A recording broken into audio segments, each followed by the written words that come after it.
guys, it's Kathy. Welcome to my Fluid Art channel, Kath Artistry by Kathy Nordland. Today I'm going to do a Dutch pour on a split base of, this is a combination of Amsterdam Prussian blue and Payne's gray. And on the other side, I have a combination of Artists Loft Acrylic white mixed with Amsterdam titanium white. And for the colors on the Dutch pour, we've got, what have we got? We've got Golden's Quinacridone Magenta. I have Dioxizine Purple by Liquitex. There isn't much in here because these are leftover paints I've kind of freshened up that I want to get rid of. So, and this is a small enough canvas, doesn't need a whole lot. The next one is Pebeo's Blue-Green Iridescent. The next one is Deco Art's Iridescent Gold Fine.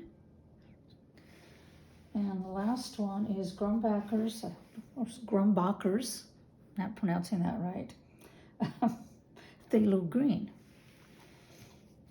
Anyway, I'm going to start with the Prussian blue Payne's gray first, and I'm going to go kind of that way. I got this idea from a wonderful pour that Olga Sobi did.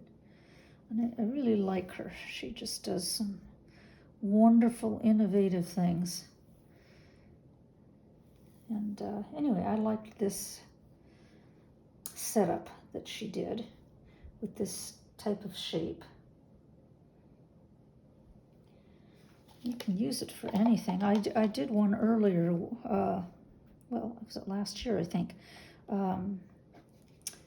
with yellow, red, orange, and I think violet and blue. It looked like a fire coming out. These aren't fire colors, these are cool colors. So I don't know, maybe it'll look more like an ocean wave or something. And then the white.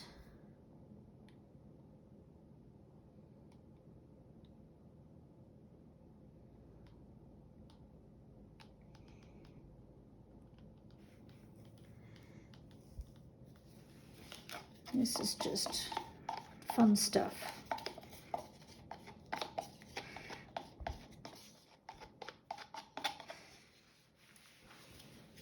So it's not actually a very stylized Dutch pour.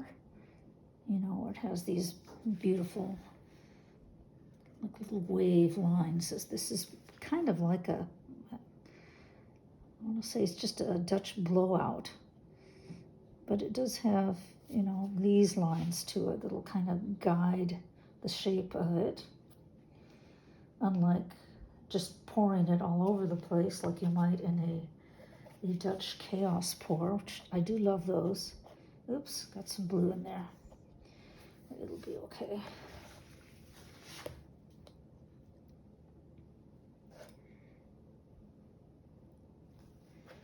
Those Dutch blowouts make for beautiful ocean landscape pours sometimes.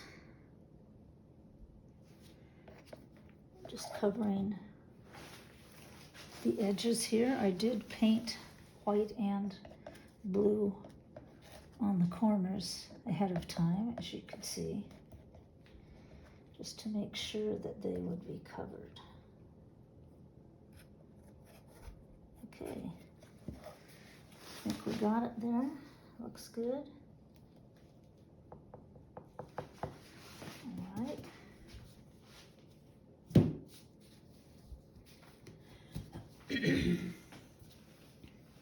Got little air bubbles in there. I'll just try to pop those a little.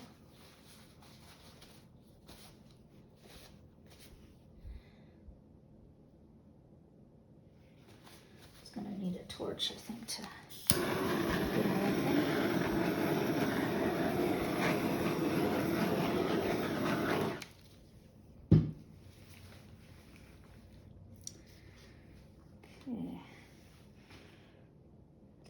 Let's see.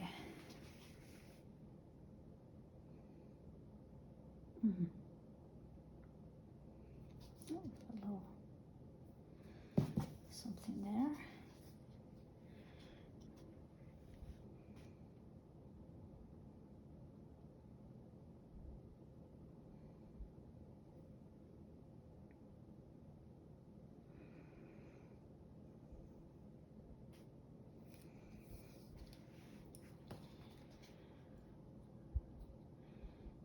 This is kind of fun. So I'm just layering them out here in this pattern. You can do anything you want. You can do little circles or dots of color. You could squiggle it. Got a little too much there. Do want some gold.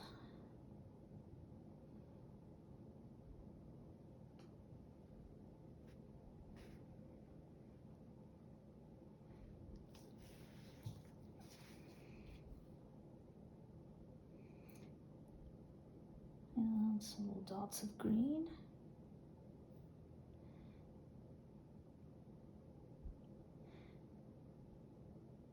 Maybe just some tiny little lines. There we go. All right. Just some more bubbles.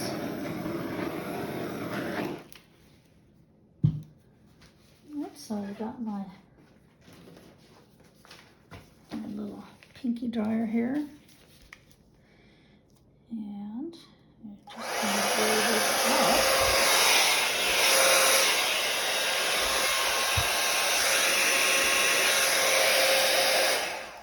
Trying to remember, well, the best way to do this would be good.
I see a little goober over here.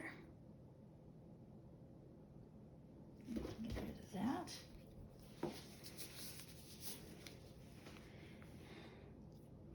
And then sometime just run for a little more definition. Run your fingers through it.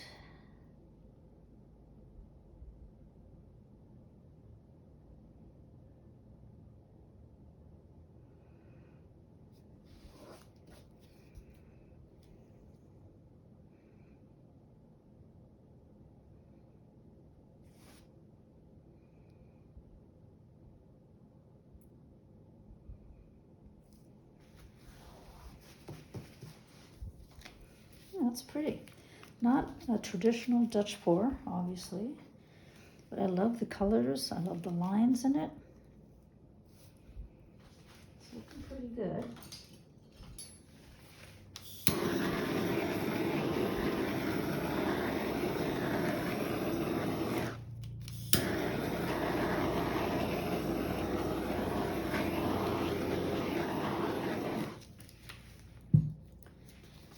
Okay.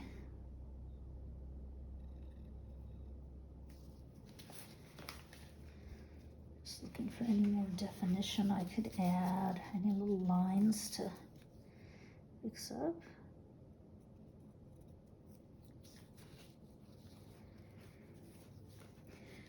All these I'm going to scrape off. I think they're pretty colors together. They might be good in another pour.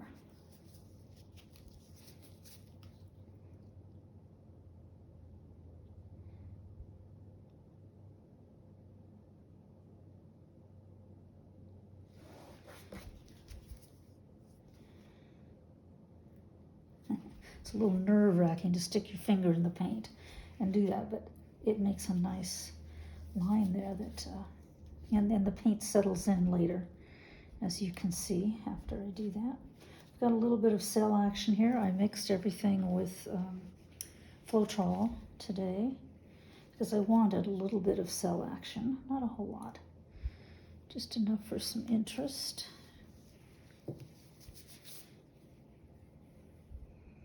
I'm wondering if I need any more finger painting lines in here. I think this is good. This is the center point. Everything's kind of going there. I think we're good to go on it. I just hope I don't have too much paint. Oh, what do you think? Very pretty with leftover paints. I have a whole bunch of leftover paints I'm hoping to do. A lot more paintings with just whatever I've got and use them up. I never seem to do that because I find other things I want to do, and I fix new paints, mix them all up. So, and I have tons of paints sitting around that are mixed. Right now I'm just scraping the bottom edge of the canvas, because otherwise the paint will run off as it dries and you're going to lose your composition. It'll just fall right off the edge. You do this about 3 times, wait a few minutes and do it again as long as it takes. I did try to get as much paint off here as possible. All right, so I've done that, and I will continue to scrape the edges and scrape all this stuff off. And you'll be happy to know I'm not going to use this piddle pad anymore. I'm sure you're sick of looking at it. I am too. Just what I was doing didn't make as big of a mess as a pour does, where you have to tilt out and you get all this extra paint. So that's that. I will show you pictures of this when it's dry. Thank you so much for joining me and watching this with me. If you liked what you saw and had fun with it, please give me a thumbs up and subscribe, and I will see you next time. Stay well. Bye-bye. Okay, this has been about 10 minutes later. It's still wet, of course. Cleaned the edges, and look at that. Brand new clean pads to put everything down on. I just wanted to take you in here without the overhead light.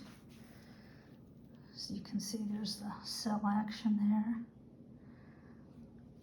How pretty those colors go together. I was a little worried about that gold next to the green and purple, but I think they go pretty nicely together.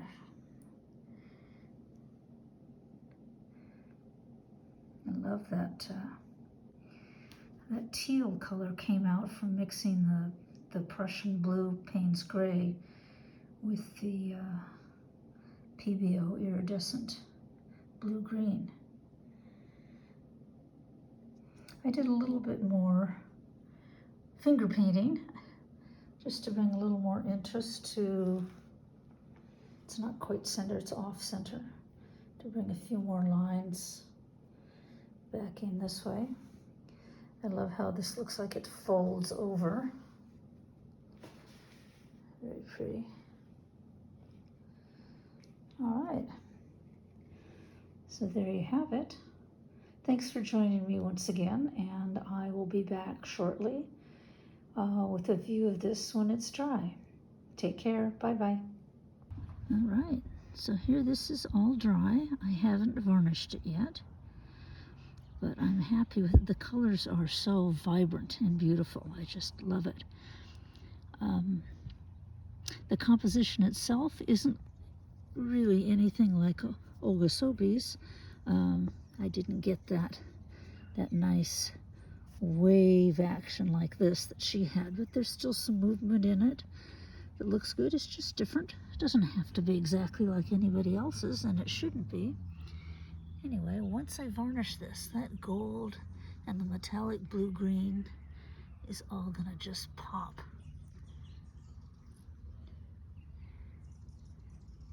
So there it is. I'll be working on this technique again. So there you have it.